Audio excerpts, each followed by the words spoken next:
নমস্কার। আশা করি সবাই ভালো আছেন। অনুজ ব্লগ চ্যানেলে আপনাদের সবাইকে স্বাগত। এখন আমরা যে জায়গাটায় দাঁড়িয়ে আছি সেটা হলো সামড্রুপস। নামচি থেকে 7 কিলোমিটার দূরে অবস্থিত সিকিমের একটি গুরুত্বপূর্ণ মনেস্ট্রি। এখন তো এই বর্ষা শেষ হয়েছে, তাই টুরিস্ট খুবই কম। দেখছেন না, রাস্তাঘাট সবই ভেজা ভেজা মনে হচ্ছে। এই বোধহয় বৃষ্টি হলো। চারিদিকটাও বেশ মেঘে ঢাকা।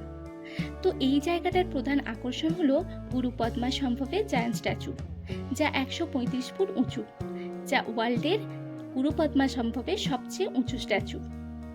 শুধু তাই নয়, এটি হলো ইচ্ছে পূরণের পাহাড়।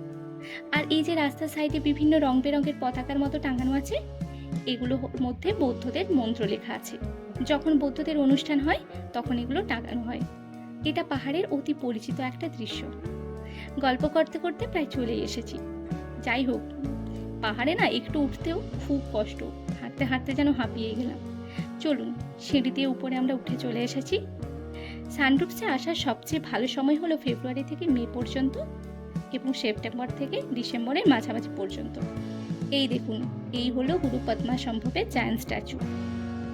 কি বলুন তো, পাহাড়ে কোনো কিছুই গ্যারেন্টি নেই, বিশেষ করে ওয়েদারের। সিঁড়ি দিয়ে আমরা উপরে উঠে এসে দেখছি এপাশে তো রাস্তা বন্ধ, তাই আমাদের অন্য দিক দিয়ে উপরে আসতে হলো আর কি। চারিদিকটা দেখুন, যেন মেঘে সাদা হয়ে গেছে, কোনো কিচ্ছু দেখা যাচ্ছে না, পুরো কুয়াশাচ্ছন্ন হয়ে রয়েছে।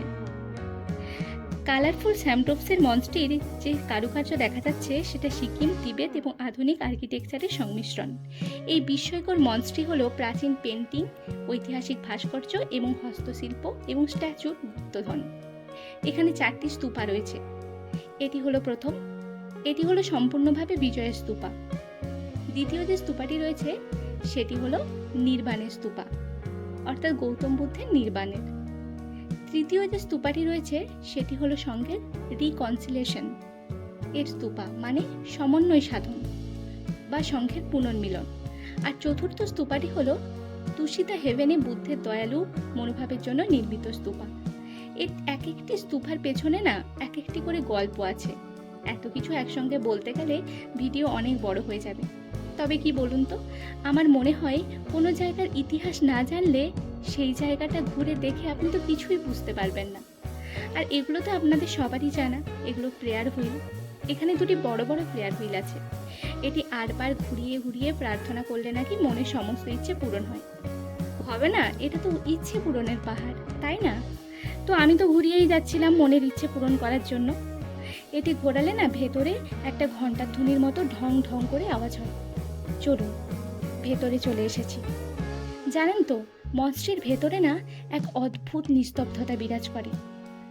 এটা মঞ্চটিতে না এলে আপনি কখনোই বুঝতে পারবেন না। ভেতরটাও দেখুন, খুব সুন্দরভাবে সাজানো। চারিদিকে দেওয়ালে, থামে, ওপরে সিলিংয়ে সুন্দরভাবে কারুকার্য করা রয়েছে।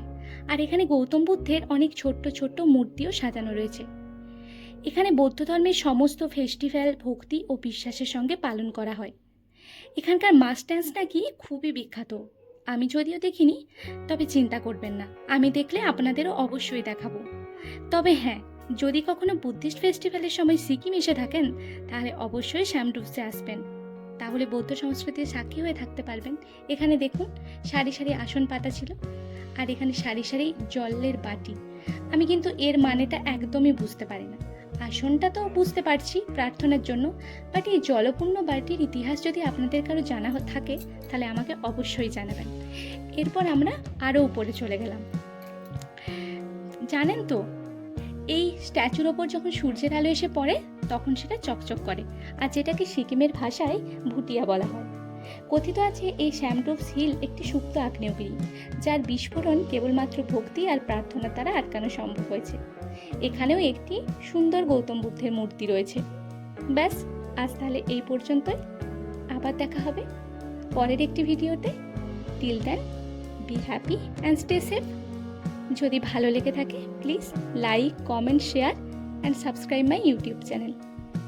পাশে থাকুন আরও নতুন নতুন ভিডিও পেতে।